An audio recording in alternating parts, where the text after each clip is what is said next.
भारत प्यारे दोस्तों, money math magic में आपका हार्दिक स्वागत है। तो आज हम लोग मेंस्ट्रुएशन का पार्ट 11 में पहुंच चुके हैं। रोम्बस का आज क्वेश्चन करवाएंगे।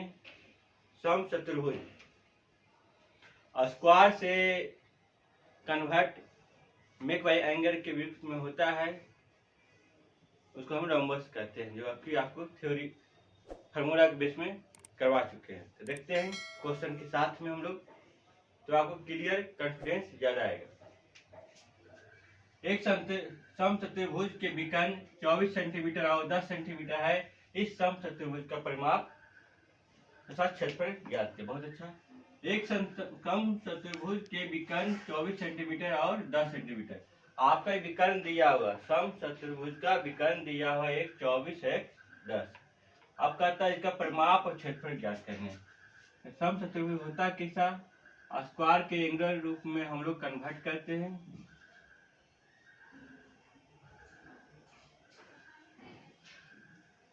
ये आपका क्या हुआ? समचतुर्भुज एक जस्ट लाइक इसको हम सीधा ऐसे खड़े कर देंगे तब क्या होगा? स्क्वायर। ये स्क्वायर की कुछ एंगल पे झुका हुआ रहता है, ढाल पर रहता है, उसको हम लोग समचतुर्भुज कहते हैं। यहाँ पर आपका दोनों विकर्ण दिया हुआ है। दोनों विकर्ण क्या है? बाइसेक्ट है। बाइसेक्ट कहाँ करता है? उसमें भी 90 डिग्री पे करता है। यही हमें ध्यान रखना है। ये आपस में सब क्या है? 90 पर बाइसेक्ट हमारी इक्वल। चलिए अब कहते हैं एक विकर्ण आपका 24 है, दूसरा 10 है, यानी ये पूरी इधर के आपका 24 है, तो ये पूरा आपका कितना है? ये 10 है। ये आपका दिया हुआ है। तो हमें मालूम है बाइसेक्ट आधा हो रहा है, d1/2 कितना हो जाएगा? आपको 24/2 12 और d2/2 जो आपका हो जाएगा 10/2 5, क्योंकि दोनों विकर्ण दिया हुआ है। ये छोटा पार्ट जो आपका है, अब हमें एक त्रिभुज को घेर देते हैं। अब इसमें अब चलना है। ये मेरा 12 हो गया और ये मेरा कितना हो गया? 5 हो गया। तो हम जानते हैं इसको भुजा ये है, इसको निकालने क्या करना पड़ेगा? ए स्क्वायर बराबर, क्योंकि 90 डिग्री सामने क्या होता है? हाइपोटेनस होता है। ए स्क्वायर बराबर 5 स्क्वायर प्लस 12 स्क्वायर। ए का जो वैल्यू होगा 4 से प्लस 25 यानी 13। इसका वैल्यू जो निकला 13 निकला, यानी हमें भुजा निकला 13। अब हमें पूछ रहा है समचतुर्भुज का परिमाप। परिमाप निकालने के लिए इतना हमें पेपर पे करना पड़ेगा। तो पेरीमीटर क्या हो जाएगा आपको? 4 बस चारों ओर का थी सब। तो क्या है? ये भी साइड चारों साइड क्या है? समचतुर्भुज में चारों साइड बराबर हो, यानी 13 चौका 4 52 सेंटीमीटर, जिसमें दिया हुआ डाटा यूनिट वैसी। अब एरिया हम देखते, एरिया के लिए हमें कुछ करना नहीं पड़ता। हाफ d1/d2, हाफ d1/d2 कितना हो गया? 24 गुने 10, यानी बराबर है 120 सेंटीमीटर स्क्वायर हो गया। दूसरे कट गया 12 गुने 10। बहुत अच्छा क्वेश्चन था। ये कंसेप्ट हमें क्लियर रहेगा तभी आपको आगे बढ़ेगा। ठीक है, नेक्स्ट क्वेश्चन देखते हैं। एक समचतुर्भुज की परिमाप 40 सेंटीमीटर है। ये दोनों विकर्णों में से एक की लंबाई 12 सेंटीमीटर, दूसरे विकर्ण की लंबाई ज्ञात है। सेम कहानी, कहीं से आपको कुछ करना नहीं है। हम देखते हैं, आपको परिमाप दे दिया है, कितना है? 40 है।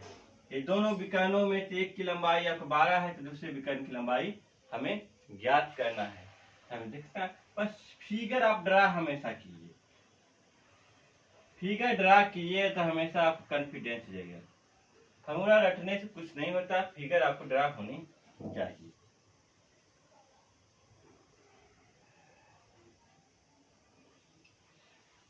कहता परिमाप आपको पेरीमीटर जो दिया हुआ है 40 जो कि होता है 4 के बराबर होता है, यानी यहाँ की वैल्यू कितना निकल गया? 10। 40 करके, यानी इसका वैल्यू है मेरा सब जगह क्या निकला? 10। अब इसका विकर्ण, एक विकर्ण मेरा 12 है, ये पूरा फिर विकर्ण जो मेरा कितना है, ये 12 है, पूरा विकर्ण 12 है। तो हाफ कटिंग होता है तो ये कितना हो जाएगा, ओनली 4, ये 6 हो जाएगा। अब कहता है दूसरे विकर्ण का ये पूरा विकर्ण क्या होगा, ये इतना हमें निकाल जाएगा, दोनों निकाल देंगे, बाइसेक्ट है। हम देखते हैं इस त्रिभुज से, ये वाला, ये 10 है, ये 6 है, ये क्या है, 10 है, ये 6 है, ये 90 डिग्री पर। यहाँ से हमें डी कर देते नामकरण पूरा पूरी, ये पार्ट हमें हो जाएगा d/2।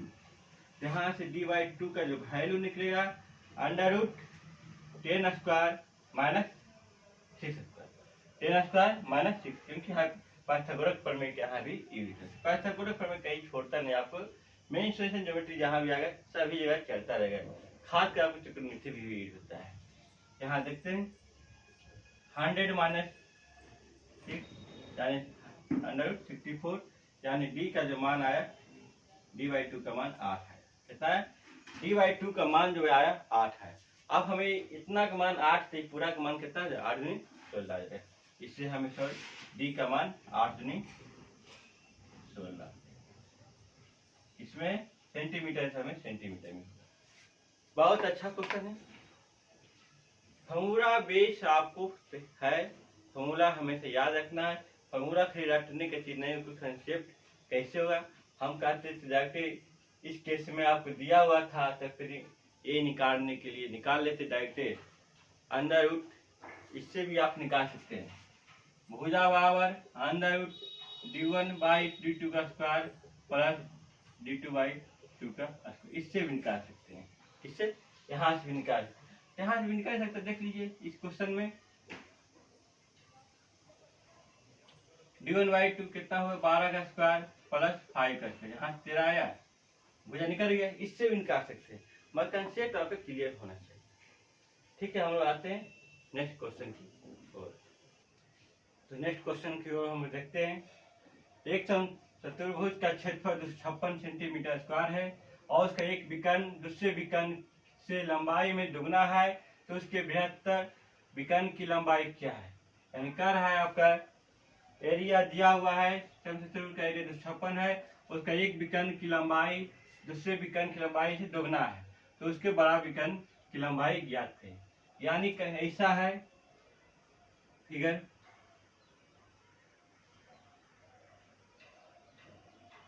इस प्रकार है।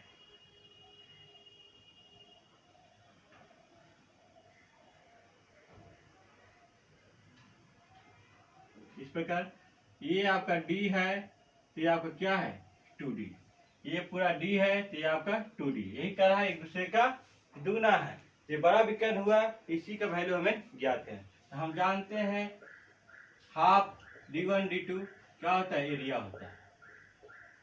यहाँ d1 बराबर d है और d2 बराबर क्या है, यहाँ 2d, half d into 2d, area कितना दिया है 256 दिया है, 2 आपका आपस में कट गया, डी स्क्वायर बराबर कितना आ गया 256, यहाँ से वैल्यू मेरा निकल गया डी बराबर 16 सेंटीमीटर हमारा निकल गया डी का मान।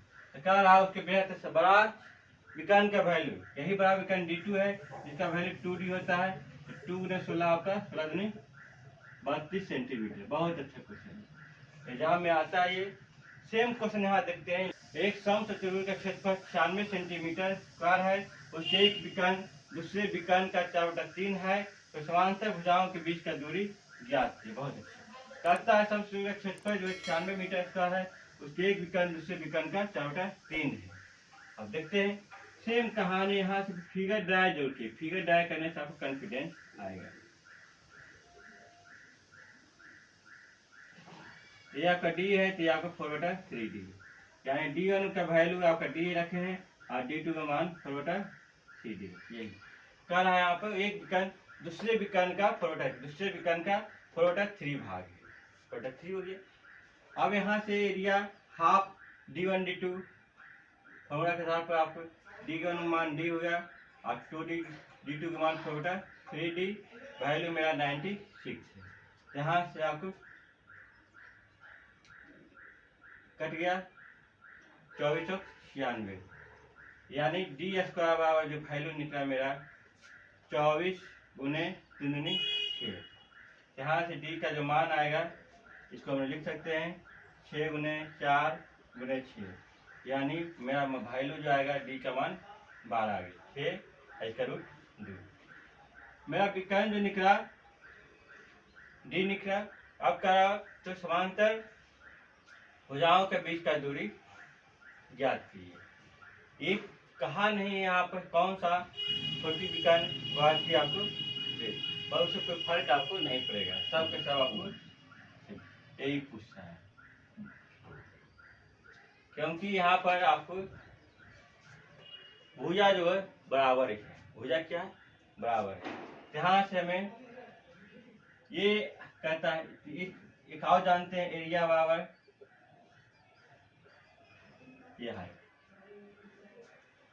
ये हाइट बोलिए, ये हाइट फर्क नहीं पड़ता। ये गुने ए का मान जो आपका दिया हुआ है, हाँ यहाँ ये डी का मान यहाँ 12 निकला, तो ए का मान आप निकाल सकते हैं। ए का मान यहाँ से निकालिएगा, ये आपको यहाँ से ए का मान निकालेंगे। देखिए ये 12 है, ये 6 हो जाएगा, ये 6 हो जाएगा। 4/3D, यहाँ से 4/3 गुने 12 यानी 416। तो 16 जब पूरा 16 है तो कितना हो जाएगा? ये 8 हो जाएगा। हम जानते हैं 90 डिग्री, ये 8 ये 6 कितना हो जाएगा आपको? पाइथागोरस प्रमेय से 10 हो जाएगा। ऐसा कर दिए, ये 10 आया है, अभी ये 8 है, ये 6, ये 90 डिग्री, ये 10 आ गया। यहाँ से हम वैल्यू में कितना दिया हुआ है? 96। एरिया मेरा 10 है, एरिया में भुजा 10 है, यस एरिया ऑफ 90। यहाँ से यस का मान जो निकलेगा, यस का मान 9.6 सेंटीमीटर, 9.6 सेंटीमीटर है। ये आपका हाइट है। इधर से भी आप किए तो वही कहानी हो, कोई फर्क उसे नहीं पड़ेगा। बहुत अच्छा क्वेश्चन था, एग्जाम में ये सब क्वेश्चन पूछा जाता है। ठीक है, हम लोग फिर मिलते हैं नेक्स्ट क्लास में। आपको अभी चतुर्भुज के बारे में चलेगा भी।